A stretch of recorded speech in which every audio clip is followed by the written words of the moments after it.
recording. In the name of the Father, of the Son, of the Holy Spirit. Amen. Amen. Come, Holy Spirit, fill the hearts of your faithful and enkindle in them the fire of your divine love. Send forth your Spirit, and they shall be created, and you shall renew the face of the earth.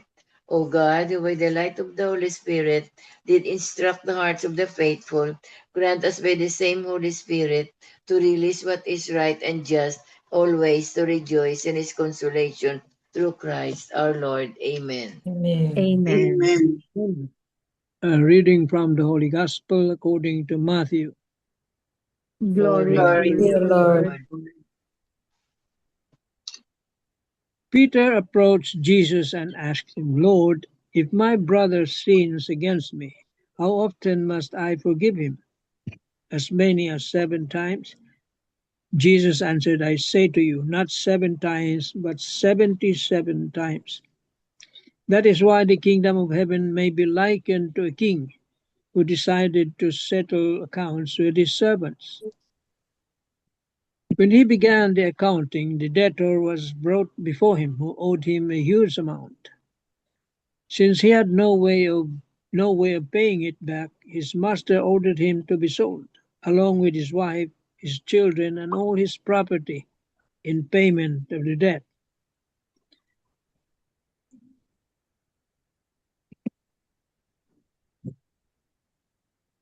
At that, the servant fell down, did him homage, and said, Be patient with me, and I will pay you back in full. Moved with compassion, the master of that servant let him go and forgave him the loan. When that servant had left, he found one of his fellow servants who owed him a much smaller amount. He seized him and started to choke him, demanding, Pay back what you owe. Falling to his knees, his fellow servant begged him, Be patient with me, and I will pay you back. But he refused. Instead, he had him put in prison until he paid back the debt. Now, when his fellow servants saw what had happened, they were deeply disturbed and went to the master and reported the whole affair. His master summoned him and said to him, You wicked servant, I forgave you your entire debt because you begged me to. Should you not have pity on your fellow servant, as I had pity on you? Then in anger his master handed him over to the torturers until he should pay back the whole debt. So will my heavenly Father do to you, unless each of you forgives your brother from the heart.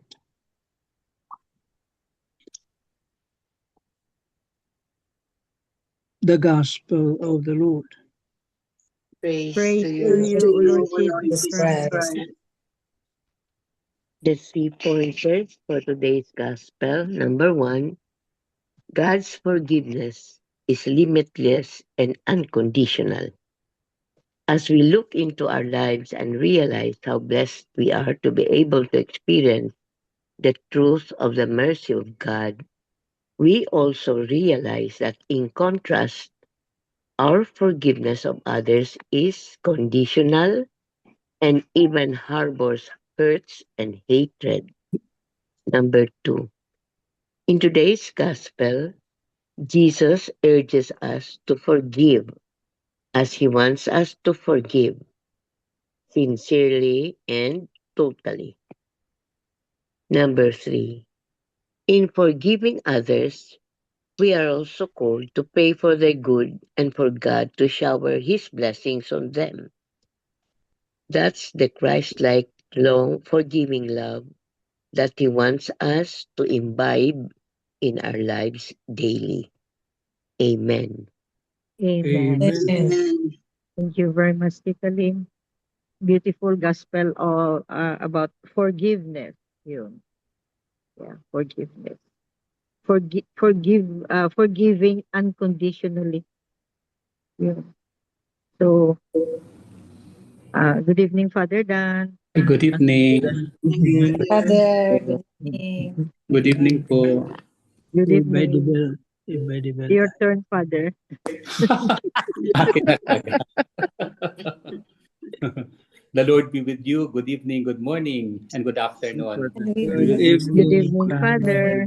We And have in with the your gospel today that is Jesus is very merciful, as the Father is merciful also. Jesus is very loving, as the Father is loving also. Jesus is compassionate, as the Father is compassionate. So today he gives us the lesson how to forgive. It's not only 7 times, but 77 times. Ibig sabihin, unlimited. Grabe, no? Unlimited forgiveness. Can we give it? It's hard siguro. It's hard. challenging. Yeah, challenging. But it's the Lord who is commanding us.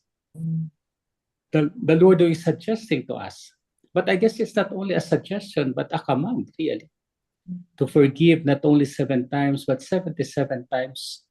Whatever pains they had done, whatever troubles they had done, whatever be in life, our task is to give forgiveness because forgiveness is the gift of God, but above all, the gift of love. God is love, and love is God. So if we love God, if we have Jesus, then we can forgive. Therefore, forgiveness is the gift of love. Perhaps in that love that we have for them, we will always remember that forgiveness is there. So much so that whatever happens in life, we can give forgiveness. The 2 servants in the gospel, the one he he owed so much, he owed so much from the master, but the master has forgiven him. But when he met another servant who have less than amount that he has, he was not able to forgive. So the father, the master in return, had given him all his due, imprisoned him until he was able to finish the debt that he has. So forgiveness is alone from God. We cannot do other thing but to forgive others, to ask forgiveness from the Lord. So the willingness of the heart, it should be there. If the heart is not ready, if the heart asks for something more, so it's not forgiveness. But I believe forgiveness should be ours in whatever circumstances of life. So the willingness of heart should be there in order to forgive others. Secondly, the sincerity of heart is there. Once we forgive, our hearts are sincere. Once we forgive, our life becomes simple. Once we forgive, our being is of God. So today we are asked to forgive, and the Lord is the source of our forgiveness. Amen. Amen. Anybody who would like to share still something on forgiveness? Patita MJ? I I can say that forgiveness is already my specialty, Father. Wow. Yeah, that's already my specialty. No, it was of full of challenges, in the past Mhm. that I thought I couldn't make it, no. Pero um it's very, very doable. And the Mhm. sincerity, and the sincerity is more more challenging than saying that I forgive you. Yes. Yeah. Yeah. It is more challenging to be sincere when you say, but Tita Grace, it's very doable, Tita Grace, to forgive. Yeah. So I just want to other people, no, with unforgiving, at least unforgiving heart pa ba na to forgive somebody, no. The Uh-huh. feeling, the my feeling was really beyond the explanation, beyond words.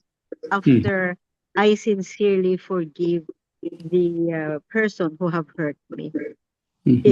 even if he didn't ask forgiveness, and then Yes. wala na siguro pag-asa, Father, because of his mental disability. There's no Yeah. more chance of him to. I mean, it's okay if he cannot ask for forgiveness, but I still forgive him, and very, very nice feeling talaga. Very, very nice feeling if you forgive somebody. Yeah, Yes. and I praise and thank the Lord, no, for this grace. This is a grace. This is a blessing that I made it. I made it to sincere, sincere forgiveness of my husband who have hurt me. Mhm. Yeah. Yeah. Even if you want forgiveness, you forgive. That's wonderful. So you are great, Tita. You are great. You have forgiven. Thank you. By the grace of God. It was not easy. Talaga, Tita Grace, it was not easy. So, let's pray. Let's pray, no, na Tita Grace especially will also have a forgiving heart. Why, Tita Grace? Ano sa Yeah. iyo? Oo. I have already forgiven who have hurt me, and I can say that I am already free from my zone. Wala na. Everything is free. That's why I'm also free. Wala na ako sang whatever hurts feelings sa iba dyan. I don't know. Basta wala na. I'm free from my zone. Emotional zone. Wala na. Sergey, kailangan bumalik ka sa bahay mo. Andito ko sa bahay ko, Tita Linda. Hindi, with him. Wow. Yeah. Mukhang alam na alam nyo lahat. Tingnan Yun na. ang prayers namin every night. Yeah. So that's The great. reconciliation. Forgiveness, reconciliation should be done, even if the persons won't ask forgiveness, because that's a gift from God, really. That's a gift from God. And once we forgive, our hearts are flowing. Our life becomes so simple. Our life becomes so meaningful because we have asked the Father's forgiveness, but we have forgiven also others. Amen. Amen. Lord Jesus Christ, Lord Lord Jesus Christ. thank you for the gift of forgiveness. Thank you for Thank the you for gift the of gift of forgiveness. forgiveness. Not only 7 times, Not only Only 7 7 times. but 77 times. but 77 77 times. It means limitless. It It means means limitless. limitless. It means it goes beyond It means means to it go goes beyond beyond. according to your will, O Lord. according to your According to your will, O will. Lord. Forgive us, Lord. Forgive Forgive us, us, Lord. Lord. And many times we have not forgiven, And the many times And that we many have not times you have forgiven, not forgiven. but we will forgive others as well. But but we we will forgive forgive others. others as well. Make our lives more meaningful, Make Make our Make our our lives life more meaningful, more simple, more more simple, more simple, fluent to your will. more more fluent to you. more fluent to your fluent to your will. Thank you, Lord Jesus, Thank Thank you, you, Lord Lord, Jesus, giving us this story giving for us giving us a story of forgiveness, of of forgiveness, forgiveness of your love. that Of your of love. your love. Amen. Amen. Hail Mary, full of grace, the Lord is with you. Blessed are you among women, and blessed is the fruit of thy womb, Jesus. Holy Holy Mary, Mary, Mother Mother of of God, God, pray for pray us for us sinners, now now and at and the at the hour hour of of death. death. Amen. Saint Hannibal, Pray Pray for for For us. Saint Pray for Pray us. pray for for us. Joseph, Pray Pray for for us. us. angel of God, my my guardian, God, Guardian and dear to to whom God, love to me, is here. ever Ever ever this this day day at be my at my side, to side. light the to path, Light lead my and days guide, to rule and rule to and guide guide. me. and Lord, Holy Holy Apostles, Spirit, into your church. the Lord be with you. and with With you, your May Almighty spirit. God bless us, the Father and the The Father, Father, the the Son, Son, and and the the Holy Spirit. Spirit. Amen. Yes, thank you. Amen. Yeah, thank you, Father. Thank you very much. See you po. God Mm, bless. Father, Take I care. love you Take care, again. Father. Thank you very Take care. much. We love you, Father. Father. God bless you. Bye.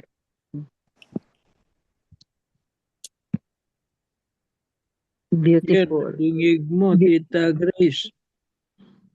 You heard it.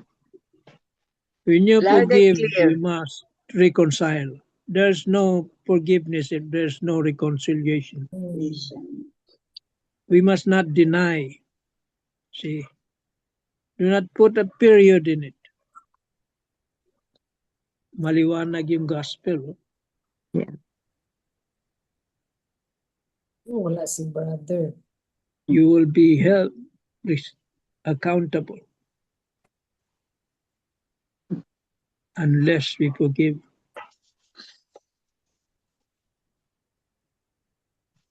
It's very doable, Tita Grace, talaga. No comment, nako.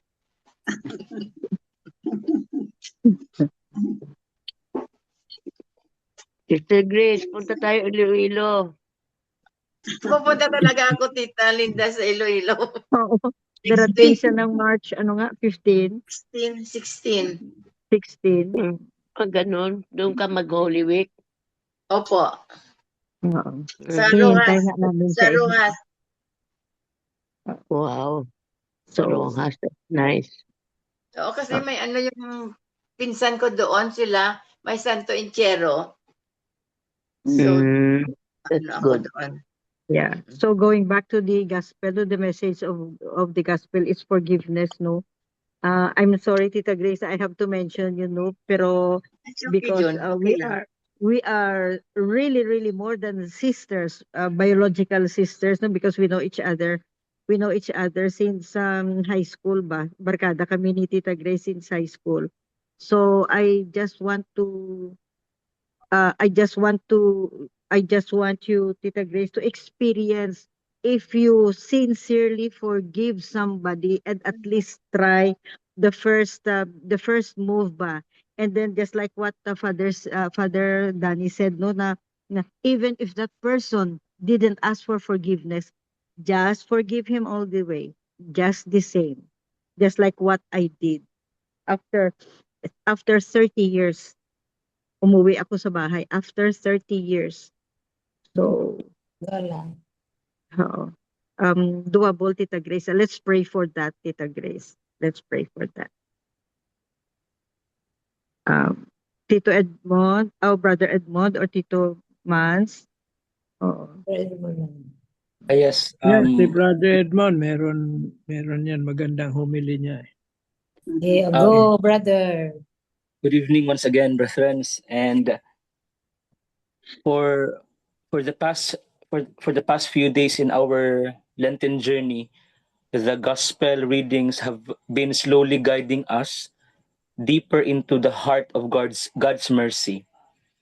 The church, like a wise mother, does not give us random readings. Instead, she leads us step by step so that we may understand the path of conversion. Just a few days ago, we heard the gospel about loving our enemies and praying for those who persecute us. Nga mao nay lisod sa mga isa sa mga lisod buhaton isip mga Kristiyanos. No, but Jesus challenged us to go beyond ordinary love, not only those who are good to us, but even loving those who hurt us. Then yesterday we heard about how even a prophet like Elijah was rejected in his hometown. It reminded us that sometimes people fail to recognize God's presence and mercy because their hearts are closed. What's that? And today, the gospel brings us to a very concrete question about life, and that is forgiveness. Now, Saint Peter asked Jesus, Lord, if my brother sins against me, how often must I forgive? As many as 7 times? Peter probably that he was already generous, but Jesus answered, not 7 times, but 77 times. Now, nindot kaayo ang ingon ni Saint John Mary Vianney about forgiveness. The Lord is more eager to forgive than we are asked for forgiveness. Well, sometimes we are very afraid to go to confession. Usahay maulaw kita sa atong mga sala, pero ang tinuod, ang Dios nagahulat kanato. Just like the prodigal son in the gospel Mm. for the past days. God is waiting for us to come back to Him. Every time we kneel in confession, we experience what the servant experienced in the parable, a death completely forgiven. My brethren, kung ang Dios mo pasaylo nato ingon sa no kadako nga paagi unsaon nato pagdumili sa pagpasaylo sa uban. In the parable, after receiving mercy, the servant refused to forgive his fellow servant who owed him a very small amount. Instead, he had him thrown into prison. When the master heard about it, he was angry and said, "Should you not have had pity on your fellow servant as I had pity on you?" Usahay kita usab sama adtong alagad. We are not very different from that slave. We are forgiven by God, but we find it hard to forgive others. But the gospel today is inviting us that we should offer and we should give the same forgiveness. No, listening to the wisdom of Saint Teresa of Calcutta, who said, if we really want to love, we must learn how to forgive. Yeah. We cannot fully love our brothers if we don't know how to forgive, because forgiveness is the root of love, or love is the root of forgiveness. The two virtue will go each other. Ang tinuod nga gugma dili motubo sa kasing-kasing nga puno sa kasuko. Ang tinuod nga gugma nagkinahanglan og forgiveness, pagpasaylo. Perhaps today, the Lord is inviting us to reflect. Is there someone at this time we need to forgive? Is there a resentment we have been carrying for a very long time? Tingali usa ka higala nga nakapasakit nato, tingali usa ka miyembro sa atong pamilya nga dugay na nato wala tagda, tingali usa ka tawo nga nakasulti og sakit nga mga pulong. But today, God is inviting us. Buhii ang kasuko og pagpasaylo gikan sa kasing-kasing, because every time we forgive, we become more like Jesus Christ. And so today, let us pray. Ginoo, salamat sa imong walay kinutuban nga kaluoy.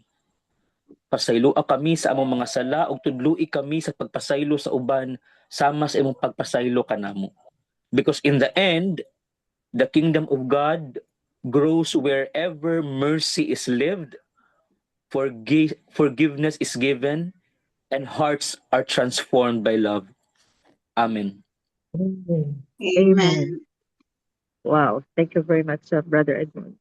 Beautiful reflection. Very beautiful. And very true. No? So, thank you. You have something, Tito Mans? Ang ganda ng gospel. Yeah, ang ganda. Yeah, they're very challenging. no? Every time we read the gospel, we must truly reflect on it. Because it is where that God speaks to us. See? He speaks to us in the gospels, the readings.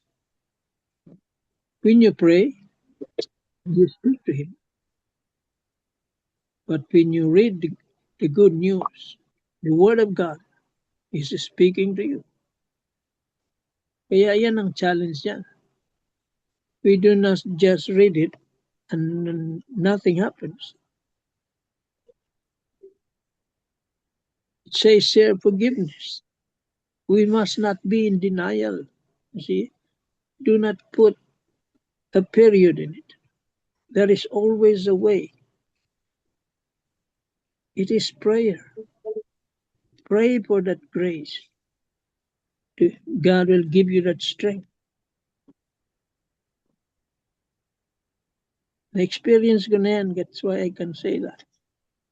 It will take years. It will take time. If it is a deep hurt, it will take time. Hindi ganun kadali magpatawad. Ganun kadali magpatawad. Mahirap. Takes time. Years, maybe months, years. But only prayer. If you ask God to help you, He will give you that grace that you be able to forgive others. The person that hurt you.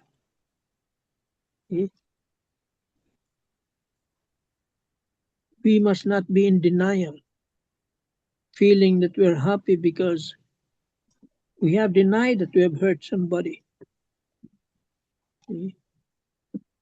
You're denying that you have committed a wrong, an error, a mistake. You must accept it.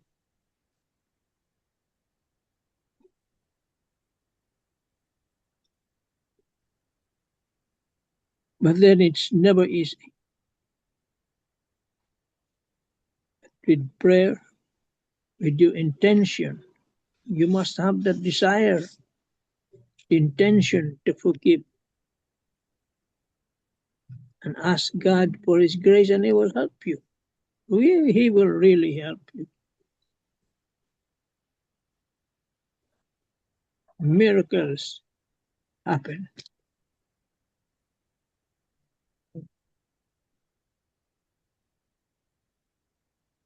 We can never underestimate the mercy of God. It says here, it is limitless.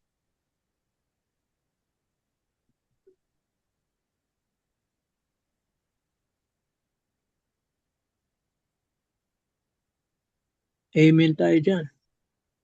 Amen. Thank you, Tito Man. From the heart. Yes, Yeah. from the heart. From the heart.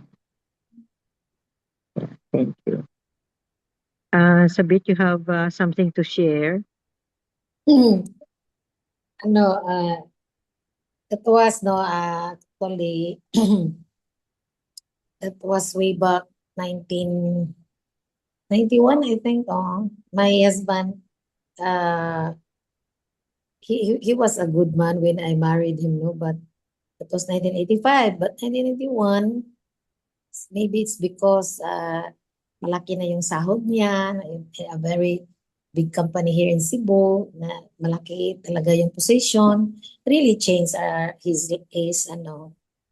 goodness into, I cannot say what's the word, but he emerged himself into gambling since 1991. So, yun lang, until now, but okay lang, but yung nag-resign siya ng trabaho way back 1999, being a supervisor in a soft drinks company here in Cebu, malaki yung sahod. So, I cannot understand why nag-learn to gambling. And parang addicted na talaga kasi to the extent kasi ako, alahera ako before, yung mga jewelers ko na kinikip ko for my children, for myself. At that time, yung gramo pa ng gold is 280 pesos, 1980. So ngayon, magkano na, ang mahal na. So, yun lang, because of that vices nahirapan siyang mag-let go. Pero sabi ko sa kanya, okay, pag mag-resign ka ng trabaho mo, mag-resign ka naman ng bisyo. Hindi naka-resign. That time lang ng pandemic, nawala lahat. Hindi na siya nagpunta ng casino, hindi na siya nagpunta during the time sa may mall kami dito na parang mga e-games, no? Spending his time, maybe that with no salary. The worst thing is mangutang. So I really paid much money, no, sa gambling niya. Pero yun lang, the good thing, because of my daily Eucharist, no, Mass, really strengthened me. So imagine my youngest at the time when he resigned from his job is 7 years old. And my eldest is second year high school. Pero yun lang, I realized that God strengthened me. I never give up to the extent that sometimes yung mga jewelries mag ano ba yun, mag-fight, kukunin ko sa bulsa niya, ayaw niya ibigay kasi ano naman niya, iprinda, no? Pero yun lang, God never leave me, no? Nandyan siya palagi when it comes to financial. Because I am already good in my business, in the insurance, so yun lang ang ano ko ni Lord. Lord, I am so very successful in my career, pero yung husband ko, bakit ganun siya? No, ano lang, pero yun lang, my eldest daughter at that time, she was still single, sabi niya sa akin, Nay, if my husband like tatay, I will give my husband. Sabi ko sa kaya, huwag kang magsabi ng ganyan kasi pag may mga anak ka na, mahirap na. Pero all my, how many years naman siya ngayon? Since 1991, so akala ko wala na siya nagagambling kasi after pandemic, hindi na siya pumupunta sa casino, hindi na siya pumunta sa mall. Yun pala, nag-online ngayon. Nag-online gambling pa rin, no? Yun lang. Still, nandyan sa kanya, I even give him a store para may income siya. Kahit wala siyang dinadala na something for the family, okay lang, basta huwag kang maghingi sa akin. Pero yun lang, recently, bumalik na naman na merenda sa mga lahas ko. Pag maiwanan ko yung drawer, siyempre magalit naman ako kasi tao lang ako. Pero at the end of the day, forgive pa rin. Pero sabi niya, sabi ko sa kanya, sige, give me na lang the receipts kasi mga mahal na yung mga kanang yung jewelries. Pero sabi ng youngest ko, nanay, huwag ka na lang mag-wear ng jewelries. Kasi pero yun lang, no? Talaga parang sick talaga, very, siya, addicted na, no? So, yun lang, walang away, wala nang, kahit ganun siya, I still forgive him every day.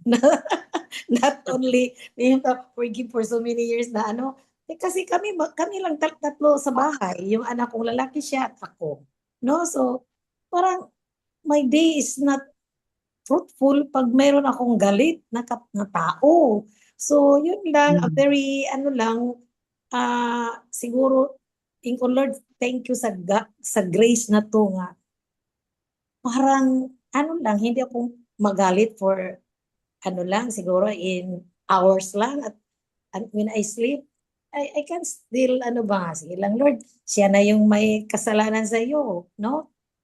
Yun naman lang, sana binigyan na lang niya sa pamilya niya kasi mahihirap yung pamilya niya, yung mga ginagambling niya, yun lang mga regrets ko. Kasi yung regrets ko sa kanya na parang dumating na from store niya, baka makarinig siya. Yun lang, no? Nagsishare kayo ng iba't iba, pero sa akin, every day, I have to forgive my husband. Kasi nandyan pa rin siya sa addiction. Pero anyway, I still keep on praying for him. Yeah, thank you. Acceptance ang sa'yo. Acceptance. I am so blessed. I am so blessed when it comes to many things, no? Yun lang. Thank you, Lord. You cannot change. You cannot change him. Yeah, just accept the things that you cannot change. Yes, I cannot change him. And good. You cannot. So it's still a big blessing, no, na you have an understanding heart and a forgiving heart. Yeah. Thank you, Sabit. Thank you. Yeah, thank you. Yeah. So, any concluding wisdom? Anybody? Short lang before we end this beautiful night of gospel and reflections. Beautiful message from the Lord. Anybody?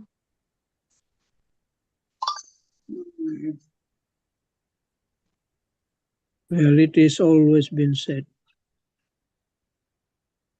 to err is human. Madalas natin madinig lahat niya. To err is human. and to To forgive forgive divinely. divine. It's not easy to forgive. Oh, it's not Sabi easy. pa nga nila, forgive and forget. Yes. But to forget, I don't think so. No, you can't forget. Always that hurt. There is that scar already.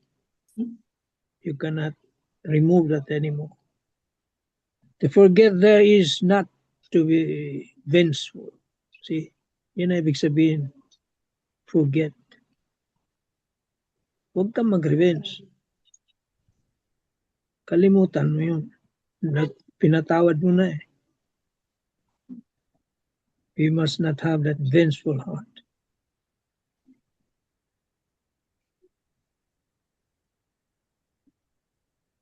Amen. Amen. Amen. Thank you very much. So that ends our gospel reflections for tonight. And may we continue to pray for some change of heart for those people who haven't forgiven somebody who have hurt their feelings. We have to continue to pray for this grace of being forgiving. Amen. Amen. Amen. Miga Belen. Heavenly Father, as we enter another week of our Lenten journey, guide us to the path that leads to you. Fill our hearts with gratitude, patience, strength, and peace to become ourselves, honestly admitting our shortcomings and sins. Amen. Amen. And all together, please. Glory be to the Glory be to Father, the To Father, the Father, to to the the Son, Son, to to the the Holy Holy Spirit, Spirit, as as it it was was in the in the beginning, is is now, now, and and ever and will ever be, shall be, world world without without end. end. Amen.